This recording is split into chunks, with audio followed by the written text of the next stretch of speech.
de pêche-marot tout près d'ici, sur les terres des Caves Roquebert.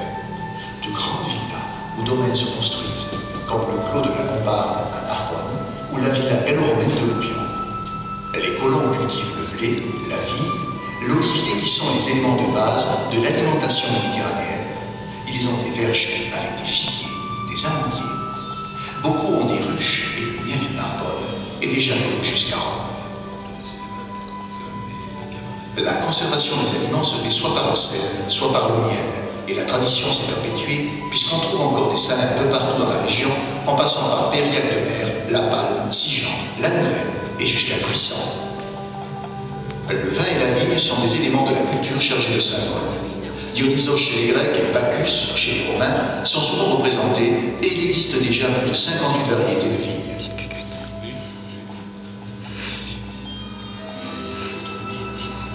Mais avant de boire le vin, il faut le faire. Si vous allez au Mas des Tourelles à Beaucaire en septembre, vous verrez que le raisin vendangé est d'abord pressé au pied, c'est le foulage.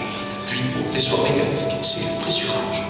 Le jus est mis à macérer dans des tauliens qui sont de grandes cuves, donc inox aujourd'hui, et régulièrement éventé à l'aide de balais de fenouil.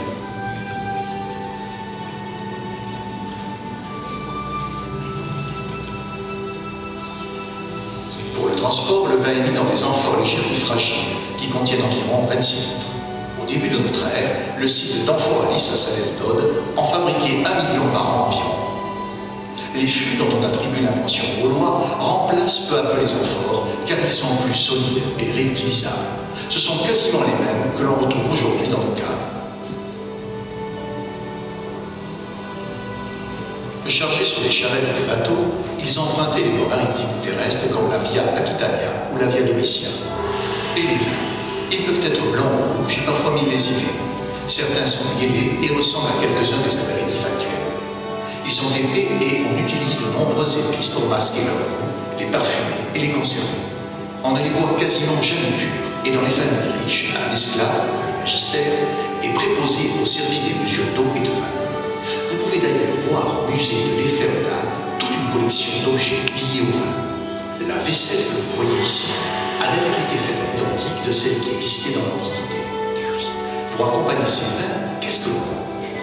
L'alimentation est proche du régime crétois, avec beaucoup de fruits, des olives, des salades, des œufs durs. Une sauce, le garrot, est largement répandue. Elle est faite à base de poissons séchés, un peu comme le gnocchi.